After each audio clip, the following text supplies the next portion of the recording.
ನಮಸ್ಕಾರ. ಕರ್ನಾಟಕ ದಿನಕ್ಕೆ ಸ್ವಾಗತ. ನಾನು ತೇಜಸ್ವಿನಿ. ಈಗ ಹೆಡ್ಲೈನ್ಸ್. ಪರಿಷತ್ತಿನಲ್ಲಿ ಅಜಾನ್ ಶಬ್ದ ಮಾಲಿನ್ಯದ ಕುರಿತು ಗಲಾಟೆ. ಸುಪ್ರೀಂ ಕೋರ್ಟ್ ಆದೇಶ ಪಾಲನೆಗೆ ಬಿಜೆಪಿ ಸದಸ್ಯ ಆಗ್ರಹ. ಬಿಜೆಪಿ ಸದಸ್ಯನ ಪ್ರಶ್ನೆಗೆ ಸಚಿವ ಖಂಡ್ರೆ ಭರವಸೆ. ಸುತ್ತೂರು ಜಯಂತಿ ಉದ್ಘಾಟಿಸಿದ ರಾಷ್ಟ್ರಪತಿ ದ್ರೌಪದಿ ಮುರ್ಮು. ರಾಷ್ಟ್ರಪತಿ ಆಗಮನದಿಂದ ಮಂಡ್ಯ ಜಿಲ್ಲೆಯ ದಿಕ್ಸೂಚಿ ಬದಲಾಗಲಿದೆ. ಕೇಂದ್ರ ಸಚಿವ ಎಚ್ಡಿ ಕುಮಾರಸ್ವಾಮಿ ಹೇಳಿಕೆ. ಭಟ್ಕಳದಲ್ಲಿ ಬಾಂಬ್ ಸ್ಫೋಟ ಹೆದರಿಕೆ ಹಿಮ್ಮೆ. ತಹಶೀಲ್ದಾರ್ ಕಚೇರಿಗೆ ಬಿಗಿ ಬಂದೋಬಸ್ತ್. ಪೊಲೀಸ್ ತಂಡದಿಂದ ತೀವ್ರ ತಪಾಸಣೆ. ಪ್ರಕರಣ ದಾಖಲು.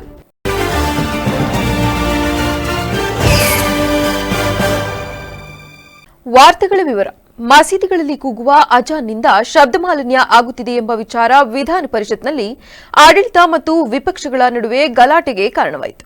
ಬಿಜೆಪಿ ಸದಸ್ಯ ಡಿಎಸ್ ಅರುಣ್ ಅವರು ಪ್ರಶ್ನೋತ್ತರ ಕಲಾಪದಲ್ಲಿ ಈ ವಿಷಯ ಪ್ರಸ್ತಾಪಿಸಿದರು. ಬೆಳಗ್ಗೆ 6 ರಿಂದ 10 ತನಕ ಶಬ್ದ ಮಾಲಿನ್ಯ ಆಗಬಾರದು ಎಂಬ ನಿಯಮವಿದ್ದರೂ ಕೂಡ ತಮ್ಮ ಮನೆ ಹಿಂದಿರುವ ಮಸೀದಿಯಲ್ಲಿ ಬೆಳಗ್ಗೆ 4:45ಕ್ಕೆ ಅಜಾನ್ ಆರಂಭವಾಗುತ್ತದೆ. ತಮ್ಮ 86 ವರ್ಷದ ತಂದೆ ಮತ್ತು ಸುತ್ತಮುತ್ತಲಿನವರಿಗೆ ಸಮಸ್ಯೆಯಾಗುತ್ತಿದೆ. ಗಣೇಶೋತ್ಸವದಲ್ಲಿ ಡಿಜೆ ಜಪ್ತಿ ಮಾಡುವ ಸರ್ಕಾರ ಅಜಾನ್ ಶಬ್ದ ಮಾಲಿನ್ಯ ನಿಲ್ಲಿಸಲು ದಮ್ಮಿಲ್ಲ ಎಂದು ಆಕ್ರೋಶ ವ್ಯಕ್ತಪಡಿಸಿ ಸುಪ್ರೀಂ ಕೋರ್ಟ್ ಆದೇಶ ಪಾಲನೆಗೆ ಆಗ್ರಹಿಸಿದರು.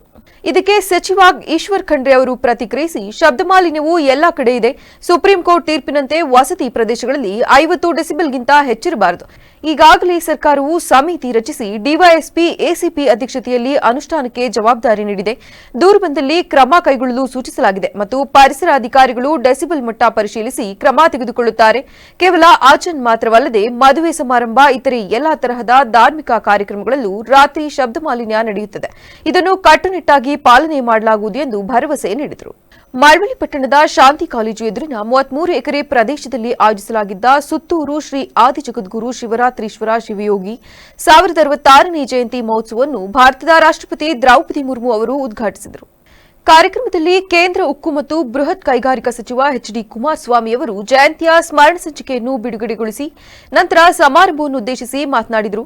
ರಾಷ್ಟ್ರಪತಿಯವರ ಈ ಮಹತ್ವದ ಆಗಮನದಿಂದಾಗಿ ಮಂಡ್ಯ ಜಿಲ್ಲೆಯ ದಿಕ್ಸೂಚಿ ಬದಲಾಗಿದೆ ಎಂದು ವಿಶ್ವಾಸ ವ್ಯಕ್ತಪಡಿಸಿದರು.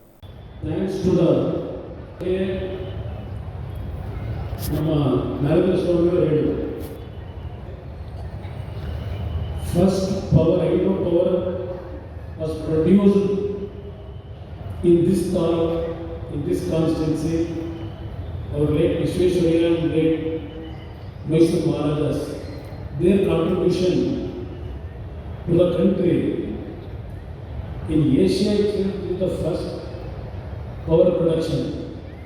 ಭಾರತೀಯ ಪ್ರಾಕೃತಿಕ ಸಂಪತ್ತನ್ನು ನಾವೇ ಹೊಂದಿದ್ದೇವೆ. ಕಾವೇರಿಯ ಮೊದಲಲ್ಲಿ ತಾವೆಲ್ಲರೂ ಇದ್ದೀರಿ.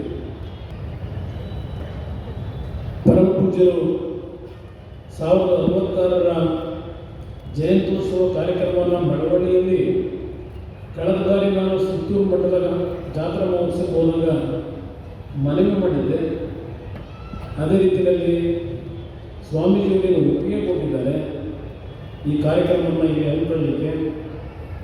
ಹಲವಾರು ಪಕ್ಷಗಳು, ಹಲವಾರು ಮುಖಂಡರುಗಳು ಈ ಕಾರ್ಯಕ್ರಮದಲ್ಲಿ ಅವರವರದೇ ಆದಂಥ ರೀತಿಯಲ್ಲಿ ಸಹಕಾರವನ್ನು ಕೊಟ್ಟಿದ್ದಾರೆ ಅಂತಕ್ಕಂಥದ್ದು ನನ್ನ ಅಭಿಪ್ರಾಯ. ರಾಷ್ಟ್ರಪತಿಯವರ ಈ ಮಹತ್ವದ ಆಗಮನದಿಂದಾಗಿ ಮಂಡ್ಯ ಜಿಲ್ಲೆಯ ದಿಕ್ಸೂಚಿ ಬದಲಾಗಲಿದೆ ಎಂದು ವಿಶ್ವಾಸ ವ್ಯಕ್ತಪಡಿಸಿದರು. ವೇದಿಕೆಯಲ್ಲಿ ರಾಜ್ಯಪಾಲ ಥಾವರ್ ಚಂದ್ ಗೆಹ್ಲೋಟ್ ಅವರು ಅಧ್ಯಕ್ಷತೆ ವಹಿಸಿದರು. ಸುತ್ತೂರು ಮಠದ ಶ್ರೀ ಶಿವರಾತ್ರಿ ದೇಶಿಕೇಂದ್ರ ಮಹಾಸ್ವಾಮಿಗಳ ದಿವ್ಯ ಸಾನ್ನಿಧ್ಯದಲ್ಲಿ ಈ ಕಾರ್ಯಕ್ರಮವು ನಡೆಯಿತು.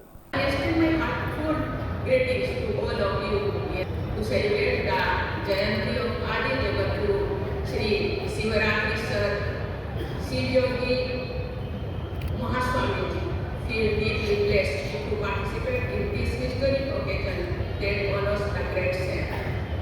His life, vision and teachings continue to inspire and guide countless people after more than 8,000 years.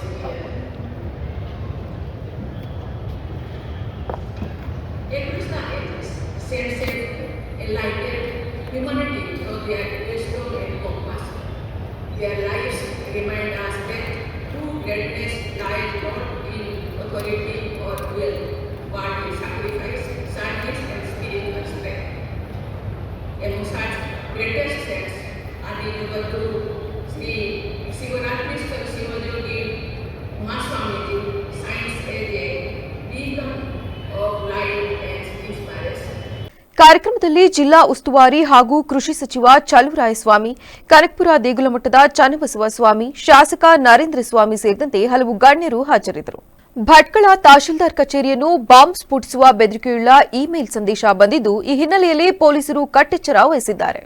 ಬೆಳಗ್ಗೆ 7:25ಕ್ಕೆ ತಹಶೀಲ್ದಾರ್ ಕಚೇರಿಯ ಅಧಿಕೃತ ಖಾತೆಗೆ ಗಾಯನ ರಮೇಶ್ @outlook.com ಎಂಬ ಇಮೇಲ್ ಮೂಲಕ ಈ ಬೆದರಿಕೆಯ ಸಂದೇಶ ರವಾನೆಯಾಗಿದೆ.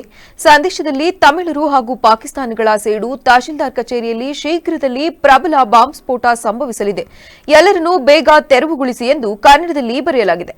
ಬೆದರಿಕೆಯ ಸಂದೇಶ ಲಭಿಸಿದ ಕೂಡಲೇ ತಹಶೀಲ್ದಾರ್ ಕಚೇರಿಯ ಅಧಿಕಾರಿಗಳು ಪೊಲೀಸರಿಗೆ ಮಾಹಿತಿ ನೀಡಿದ್ದಾರೆ. ಈ ಹಿನ್ನೆಲೆಯಲ್ಲಿ ಭಟ್ಕಳ ಸಿಪಿಐ ದಿವಾಕರ್ ಪಿ ನೇತೃತ್ವದ ಪೊಲೀಸ್ ತಂಡ ಸ್ಥಳಕ್ಕೆ ಆಗಮಿಸಿ ಪರಿಶೀಲನೆ ನಡೆಸಿದ್ದು, ತಹಶೀಲ್ದಾರ್ ಕಚೇರಿಗೆ ಬಿಗಿ ಬಂದೋಬಸ್ತ್ ಏರ್ಪಡಿಸಲಾಗಿದೆ. ಮುನ್ನೆಚ್ಚರಿಕಾ ಕ್ರಮವಾಗಿ ಕಾರವಾರದಿಂದ ಬಾಂಬ್ ನಿಷ್ಕ್ರಿಯ ದಳ ಮತ್ತು ಶ್ವಾನ ದಳವನ್ನು ಭಟ್ಕಳಕ್ಕೆ ಕರೆಸಿ ಕಚೇರಿಯ ಎಲ್ಲಾ ಕೊಠಡಿಗಳು ಹಾಗೂ ಸುತ್ತಮುತ್ತಲಿನ ಪ್ರದೇಶದಲ್ಲಿ ತೀವ್ರ ತಪಾಸಣಾ ಕಾರ್ಯ ಮುಂದುವರೆದಿದೆ. ಕಳೆದ ಕೆಲವು ವರ್ಷಗಳಿಂದ ನಿಂತು ಹೋಗಿದ್ದ ದನಗಳ ಜಾತ್ರೆಯನ್ನು ಈ ವರ್ಷ ಮತ್ತೆ ಪುನರಾರಂಭಿಸಲಾಗಿದ್ದು, ಸೋಮವಾರ ಸಂಜೆ ಜಿಲ್ಲಾ ಕ್ರೀಡಾಂಗಣದ ಬಳಿ ನಡೆದ ದನಗಳ ಜಾತ್ರಾ ಮೆರವಣಿಗೆಗೆ ಶಾಸಕ ಎಚ್ಪಿ ಸ್ವಾರುಪ್ರಕಾಶ್ ಅವರ ತಾಯಿ ಲಲಿತಾ ಪ್ರಕಾಶ್ ಅವರು ಅದ್ದೂರಿ ಚಾಲನೆ ನೀಡಿದರು. ಜಾತ್ರೆಯಲ್ಲಿ ಸುಮಾರು 250ಕ್ಕೂ ಹೆಚ್ಚು ಜೋಡಿ ಎತ್ತುಗಳು ಮೆರವಣಿಗೆಯಲ್ಲಿ ಭಾಗವಹಿಸಿದ್ದವು.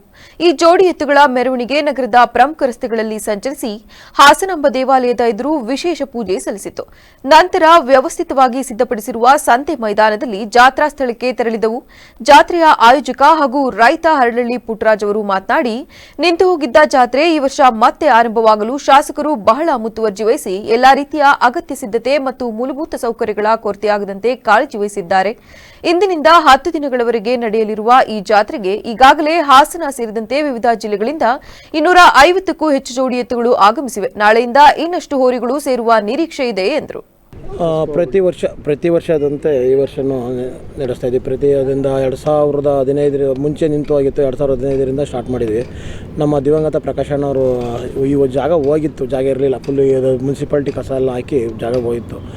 ಒಂದು ಬಾರಿ ನಾವೆಲ್ಲ ನಮ್ಮ ಸ್ನೇಹಿತರು ಕೇಳ್ಕೊಂಡಾಗ ಈ ಥರ ಆಗಿದೆ, ತಳಗಡೆ ಜಾತ್ರೆ ನಡೀತಾ ಇತ್ತು. ಅದು RMC ಕೊಟ್ಟರು, RMC ಗೋಡನ್ ಮಾಡಿ ಶೆಡ್ ಮಾಡಿ ನೋಡಿ. ಈಗ ಅದು ಕೊಟ್ಟಾದಮೇಲೆ ಇಲ್ಲಿ ನಮಗೆ ಜಾಗ ಇಲ್ದಂಗೆ ಆಯಿತು, ರೈತರಿಗೆ ತುಂಬ ತೊಂದರೆ ಆಯಿತು. ಹೋಗಿ ಕೇಳ್ಕೊಂಡಾಗ ಅನಿಲ್ ಕುಮಾರ್ ಅಧ್ಯಕ್ಷರಿದ್ದರು, ಅವರು ನಮ್ಮ ಪ್ರಕಾಶ್ ಅವರು MLA ಆಗಿದ್ದರು.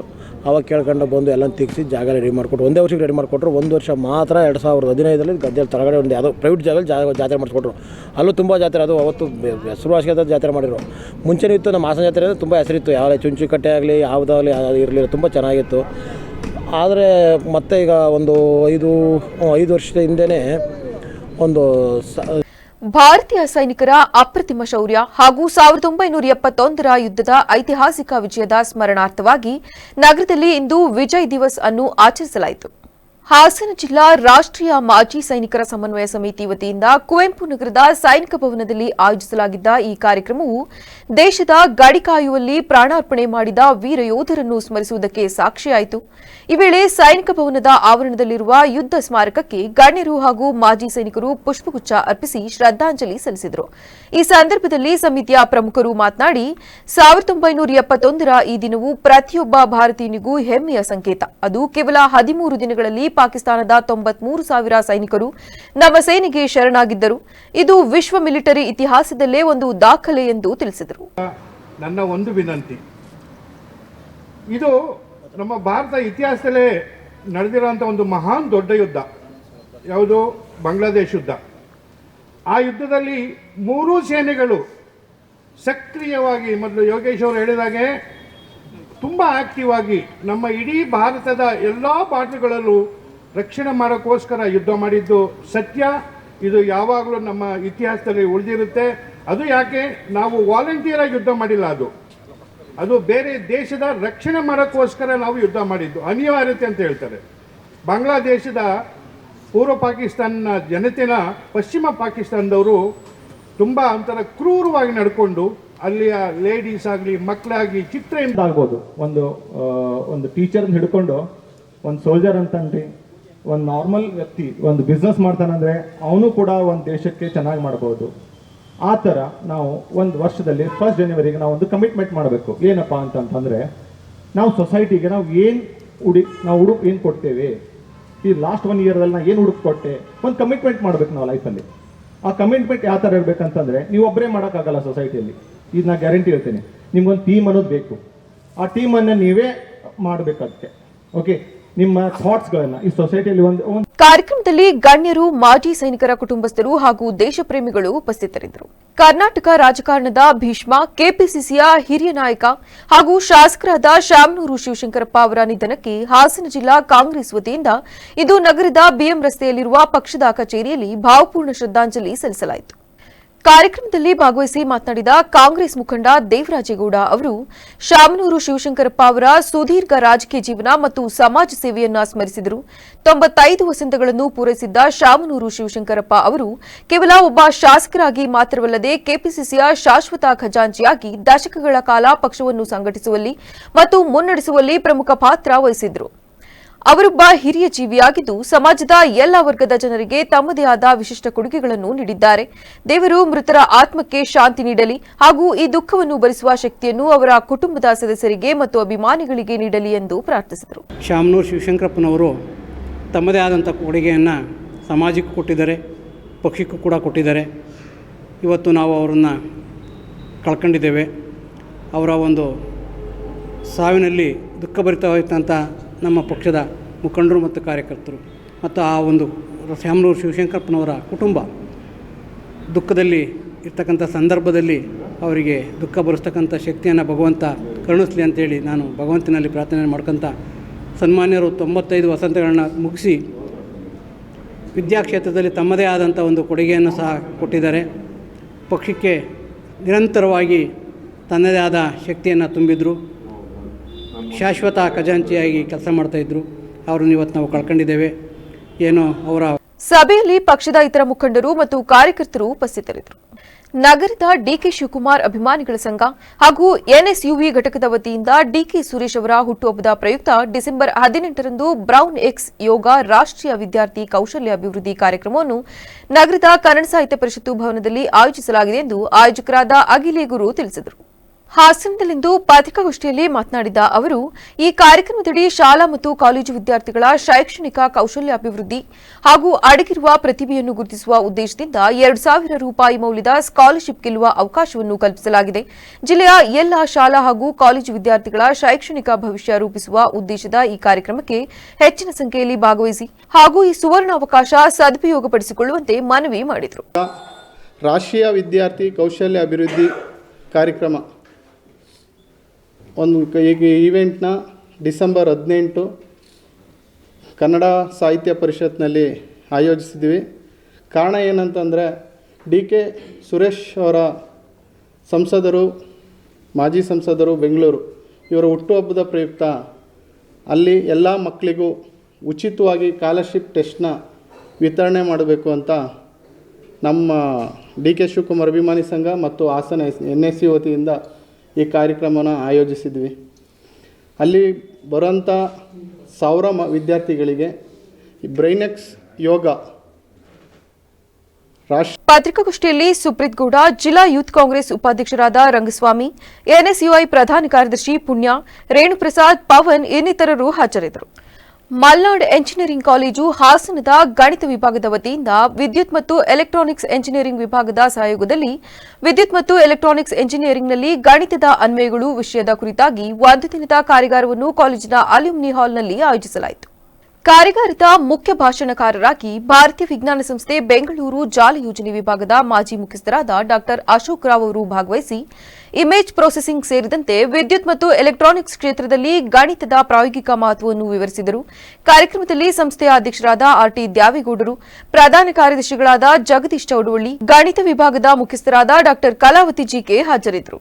ಬೇಲೂರು ತಾಲೂಕಿನ ಬಂಡೇನಹಳ್ಳಿ ಗ್ರಾಮದ ಸಮೀಪ 3 ಬೈಕ್ಗಳ ನಡುವೆ ಸರಣಿ ಅಪಘಾತ ಸಂಭವಿಸಿ 3 ಯುವಕರಿಗೆ ಕೈಕಾಲು ಮುರಿತವಾಗಿದ್ದು, ದಂಪತಿ ಹಾಗೂ ಇನ್ನಿಬ್ಬರು ಬೈಕ್ ಸವಾರರಿಗೆ ಸಣ್ಣಪುಟ್ಟ ಗಾಯಗಳಾಗಿರುವ ಘಟನೆ ನಡೆದಿದೆ.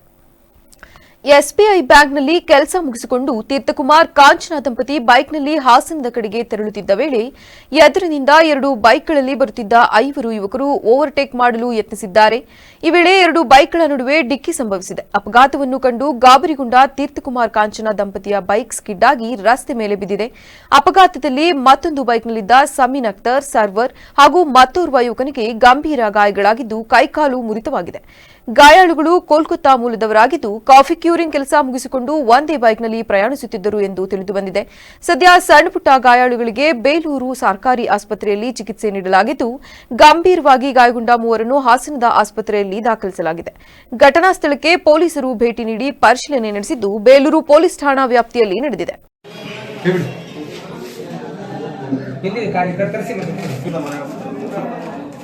ಮನೆಗೆ ಹೋಗ್ತಿದ್ರು. ಯಾರು ಎಲ್ಲಾಗಿದ್ದು ಎಲ್ಲಾಗಿ ನಂಗೆ ಗೊತ್ತಿಲ್ಲ. ಯಾಪನ ಇಲ್ಲ ಇಲ್ಲಿ ಗೊತ್ತಿಲ್ಲ. ಬೈಕಲ್ಲಿ ಬಂದು ಮೈಸೂರು ದಸರಾದ ಪ್ರಮುಖ ಆಕರ್ಷಣೆಯಾಗಿದ್ದ ಅರ್ಜುನ ಆನೆ ಸಾವಿಗೆ ಸಂಬಂಧಿಸಿದಂತೆ 2023ರಲ್ಲಿ ನಡೆದ ಪ್ರತಿಭಟನೆ ಕುರಿತು ಸಕಲೇಶಪುರ ಸ್ಥಳೀಯ ನ್ಯಾಯಾಲಯವು 19 ಮಂದಿ ಗ್ರಾಮಸ್ಥರು ಮತ್ತು ನಾಯಕರಿಗೆ ಡಿಸೆಂಬರ್ 30ರಂದು ಹಾಜರಾಗುವಂತೆ ಸಮನ್ಸ್ ಜಾರಿ ಮಾಡಿದೆ. 2023ರಲ್ಲಿ ಯಸ್ಲೂರು ಬಳಿ ಕಾಡಾನೆ ಸೆರೆ ಕಾರ್ಯಾಚರಣೆ ವೇಳೆ ಅರ್ಜುನ ಮೃತಪಟ್ಟಿತ್ತು.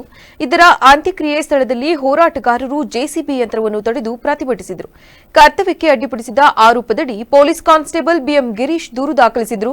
ಕಳೆದ 15 ವರ್ಷಗಳಿಂದ ಮಾನವ ಕಾಡಾನೆ ಸಂಘರ್ಷದ ವಿರುದ್ಧ ಹೋರಾಡುತ್ತಿರುವ ಸಜ್ಜನರ ವಿರುದ್ಧ 2 ವರ್ಷಗಳ ಹಳೆಯ ಪ್ರಕರಣ ದಾಖಲಿಸಿರುವುದು ಹೋರಾಟಗಳನ್ನು ಹತ್ತಿಕ್ಕುವ ಪ್ರಯತ್ನ ಎಂದು ಯಡೇಹಳ್ಳಿ ಮಂಜುನಾಥ್ ಸೇರಿದಂತೆ ಇತರ ಹೋರಾಟಗಾರರು ಖಂಡಿಸಿದ್ದಾರೆ.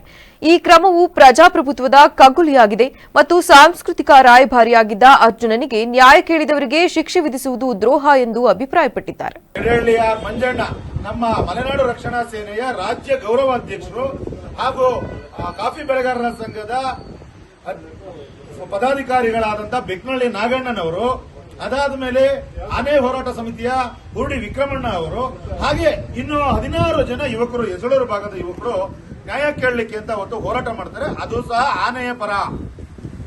ವಿಶೇಷವಾಗಿ ನಾನು ಹೇಳ್ತಿದ್ದೀನಿ ಆನೆ ಪರ ಅಂತ, ಯಾಕೆಂದ್ರೆ ಆನೆಯ ಪರ ಹೋರಾಟವನ್ನು ಮಾಡಲಿಕ್ಕೆ ಹೊರಟಾಗ ಇವರು ಅವರುಗಳ ವಿರುದ್ಧ 2 ವರ್ಷ ಕಳೆದ ನಂತರ ಒಂದು ಕೇಸನ್ನು ದಾಖಲು ಮಾಡಿ ಹೋರಾಟವನ್ನು ಹತ್ತಿಕ್ಕುವಂತ ಕೆಲಸ ಮಾಡ್ತಾರೆ.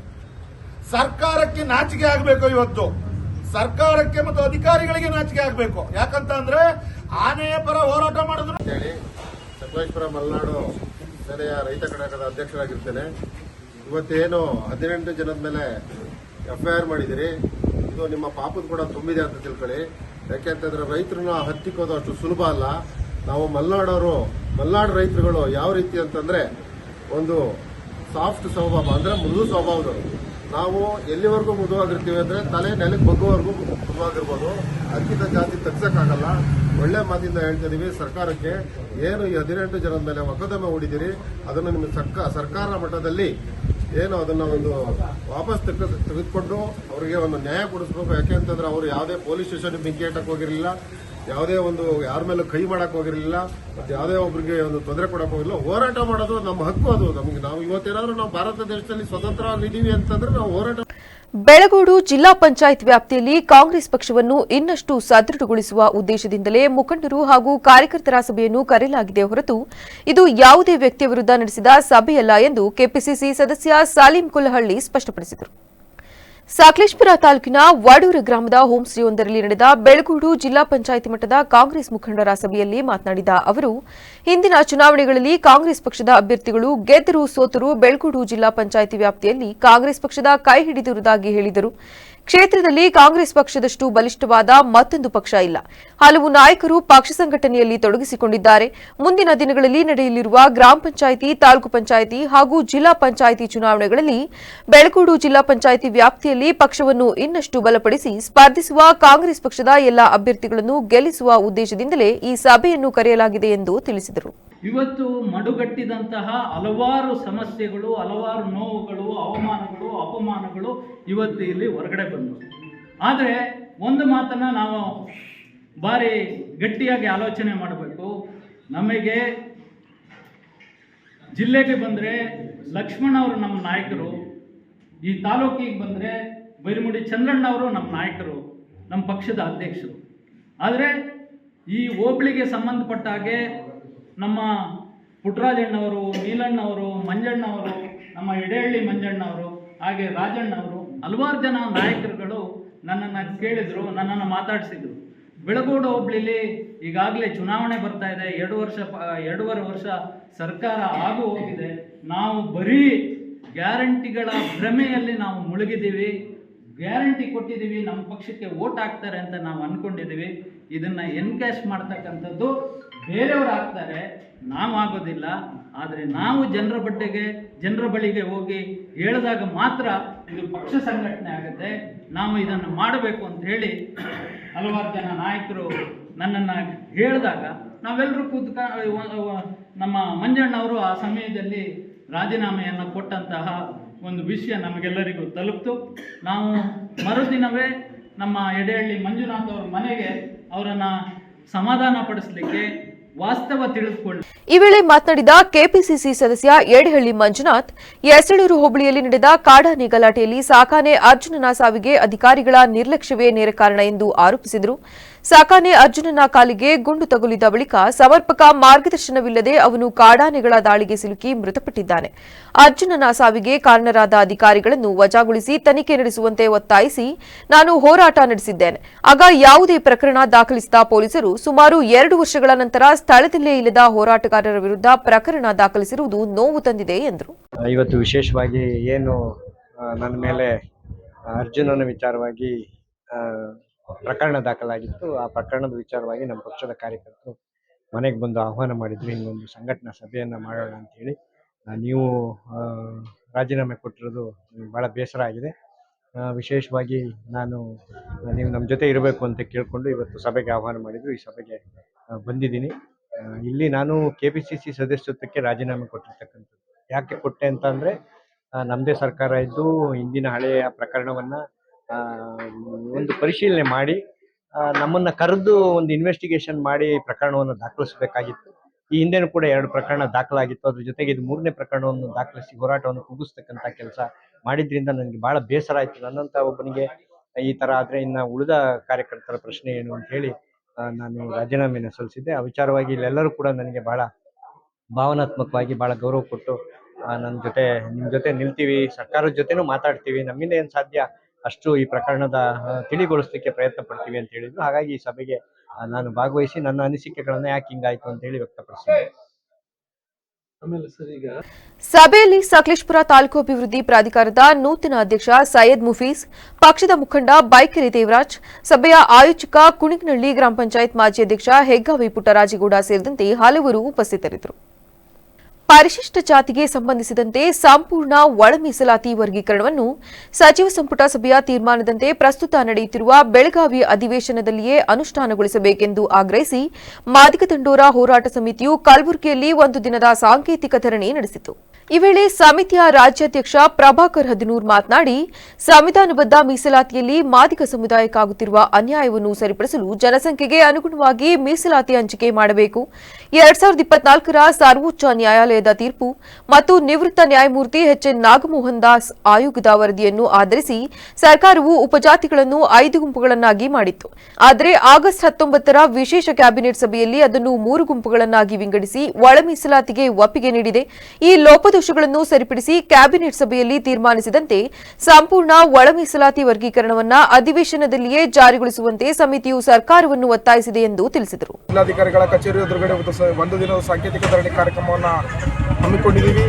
ಕಾರಣ ಏನು, ಮೀಸಲಾತಿಯ ವರ್ಗೀಕರಣದಲ್ಲಿ 101 ಜಾತಿಗಳಿಗೆ ಸಮಾನವಾಗಿ ಮೀಸಲಾತಿಗೆ ಹಂಚಿಕೆ ಆಗಬೇಕಂತೇಳಿ 1997ರಿಂದ ಮಾದಿಗ ದಂಡೋರ ಹೋರಾಟ ಸಮಿತಿ ಮಾಪಣ್ಣ 11 ನೇತೃತ್ವದಲ್ಲಿ ಕರ್ನಾಟಕ ರಾಜ್ಯದತ್ತ ಮಾದಿಗ ಜನಾಂಗವನ್ನು ಬಡಿದೆಬ್ಬಿಸಿ ಹೋರಾಟವನ್ನು ಮಾಡಿರ್ತಕ್ಕಂಥದ್ದು ತಮಗೆಲ್ಲರಿಗೂ ತಿಳಿದ ವಿಷಯ. ಏನು ಮಾದಿಗ ದಂಡೋರ ಮತ್ತು ಮಾದಿಗ ಜನಾಂಗದ ಹೋರಾಟದ ಫಲವಾಗಿ ಏನು ನಾಗಮೋಹನ್ ದಾಸ್ ಆಯೋಗ ಕೂಡ 5 ಭಾಗ ಮಾಡಿ ಏನು ನೀವು ಮೀಸಲಾತಿ ವರ್ಗೀಕರಣ ಜಾರಿ ಮಾಡಬೇಕು, 101 ಉಪಜಾತಿಗಳಿಗೆ ಸಮಾನವಾಗಿ ಹಂಚಿಕೆ ಮಾಡಬೇಕಂತ. ಚಾಮರಾಜನಗರ ಜಿಲ್ಲೆಯ ಯಳಂದೂರು ತಾಲೂಕಿನ ಮಾಂಬಳ್ಳಿ ಗ್ರಾಮದ ದಿವಂಗತ ಕರಿಕೆಗೌಡರ 100ನೇ ವರ್ಷದ ಪುಣ್ಯಸ್ಮರಣೆ ಹಾಗೂ ಜನ್ಮಶತಾಬ್ದಿ ಮಹೋತ್ಸವ ಸಮಾರಂಭವನ್ನು ಆಯೋಜಿಸಲಾಗಿತ್ತು. ದಿವಂಗತ ಸಾವುಕಾರ ಕರಿಕೆಗೌಡರ ಮಕ್ಕಳ ನೇತೃತ್ವದಲ್ಲಿ ಅವರ ತೋಟದಲ್ಲಿರುವ ದಿವಂಗತ ಶ್ರೀಮತಿ ಕಮಲಮ್ಮ ಕರಿಗೆಗೌಡರ ಸ್ಮಾರಕದ ಆವರಣದಲ್ಲಿ ಈ ಕಾರ್ಯಕ್ರಮ ನಡೆಯಿತು. ಇದರ ಅಂಗವಾಗಿ ಹೆಸರಾಂತ ಮಾಂಬಳ್ಳಿ ಅರುಣ್ ಕುಮಾರ್ ಕಲಾ ತಂಡದವರಿಂದ ಭಕ್ತಿಗೀತೆಗಳ ಸಂಗೀತ ಗೀತಗಾಯನ ಕಾರ್ಯಕ್ರಮವನ್ನು ಆಯೋಜಿಸಲಾಗಿತ್ತು. ಈ ಸಂದರ್ಭದಲ್ಲಿ ಅವರ ಮಗನಾದ ಪೋತರಾಜೇಗೌಡರು ಮಾತನಾಡಿ, ತಮ್ಮ ತಂದೆ ತಾಯಿಯವರು ಮಕ್ಕಳನ್ನು, ಮೊಮ್ಮಕ್ಕಳನ್ನು, ಸೊಸೆಯಂದಿರನ್ನು ಸಾಕಿ ಸಲಹಿದ ರೀತಿ ನೀತಿಗಳ ಬಗ್ಗೆ ಸ್ಮರಿಸಿದರು ಮತ್ತು ಸಮಾರಂಭಕ್ಕೆ ಆಗಮಿಸಿದ ಎಲ್ಲರಿಗೂ ಕೃತಜ್ಞತೆಗಳನ್ನು ಸಲ್ಲಿಸಿದರು. ನಮ್ಮ ತಂದೆ ತಾಯಿಗಳಿಗೆ ಸಾಷ್ಟಾಂಗ ನಮಸ್ಕಾರ ಇಲ್ಲಿಂದ ನಮಸ್ತೆ. ಯಾಕಂದ್ರೆ ಅವ್ರು ಇಲ್ಲದೆ ಹೋದ್ರೆ ನಮಗೆ ಎಲ್ಲಿರ್ತಿತ್ತು. ಆ ಭಾಗ್ಯ 9 ವರ್ಷದ ಹುಡುಗಿಗೆ ಅವರು ಸೆಲೆಕ್ಟ್ ಮಾಡಿ ಇನ್ನ ಪೋತರಾಜನಿಗೆ ಇವಳೇ ಸರಿ ಅಂತ ಅವರು ಮಾಡಿದ್ರು.